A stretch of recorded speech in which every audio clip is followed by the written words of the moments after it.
Today, I'm going to walk you through how to master global questions in LSAT reading comp. These are the ones that ask you about the main point, the primary purpose, the organization of the passage, and sometimes even what the best title would be. First, for those who don't know me, my name is Steve Schwartz. I've been teaching the LSAT since 2005, and I personally increased my own LSAT score from a 152 to a 175. Now, global questions in LSAT reading comp are the ones that test your understanding of the passage as a whole. They might ask, what's the main point? What's the author's primary purpose? How is the passage organized? And what is an appropriate title for the passage?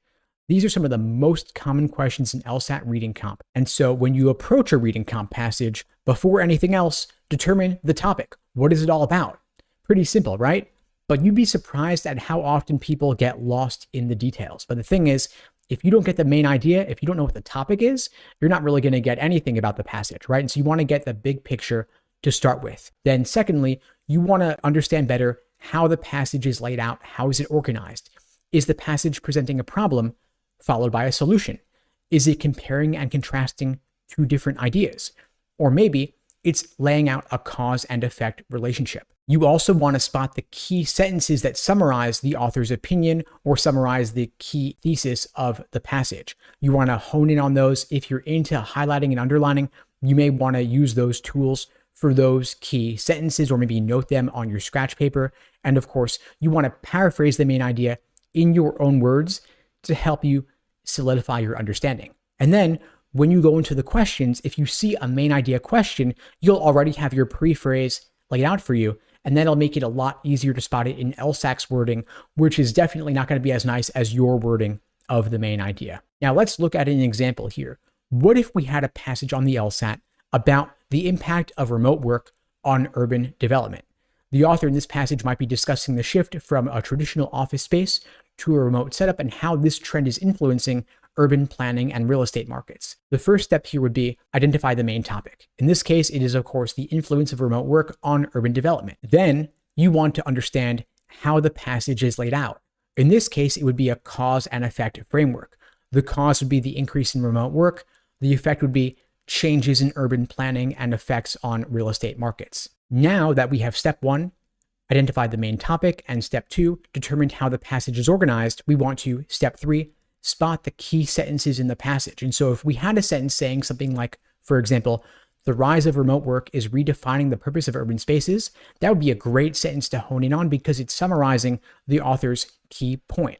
Or if we had a sentence saying something like, this shift requires a reevaluation of how cities are planned and developed, that would once again be a great sentence to hone in on because it would summarize one of the author's main points. Now, step four, you want to paraphrase the idea here in your own words. You might say something to yourself like, the passage argues that as remote work becomes more common, it significantly impacts urban development, requiring changes in city planning.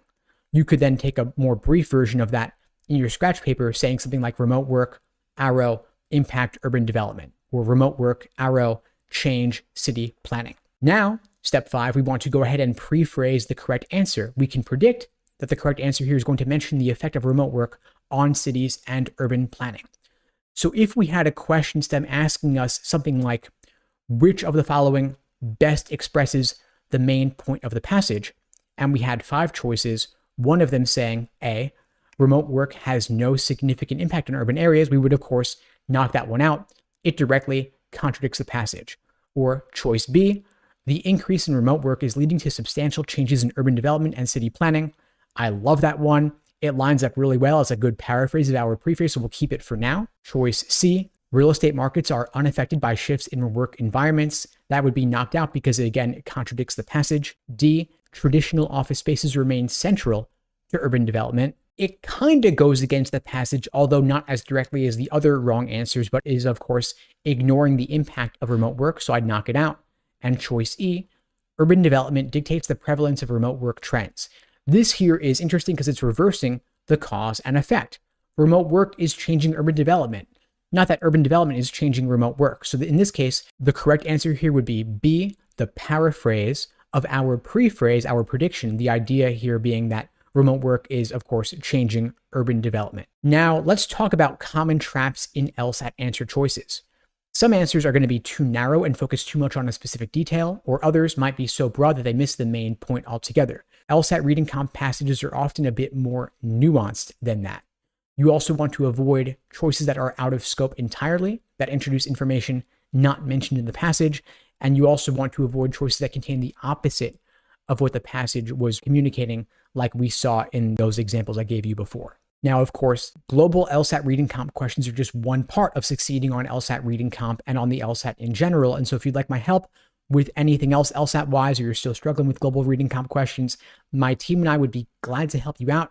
At LSAT Unplugged, we have multiple classes on LSAT reading comp every single week in our small group programs. And of course, in our one-on-one coaching, you can focus exclusively on LSAT reading comp or whatever else you would like. You have the power to set the agenda. We personalize our programs for the individual student.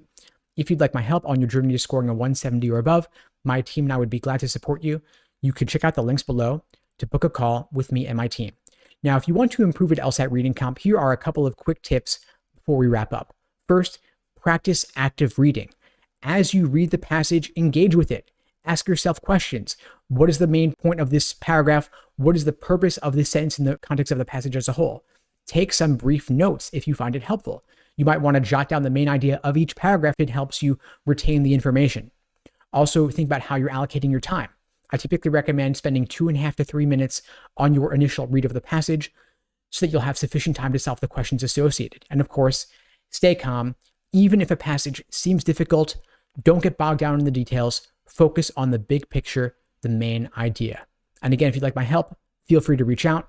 In the meantime, I'll wish you all the best and take care.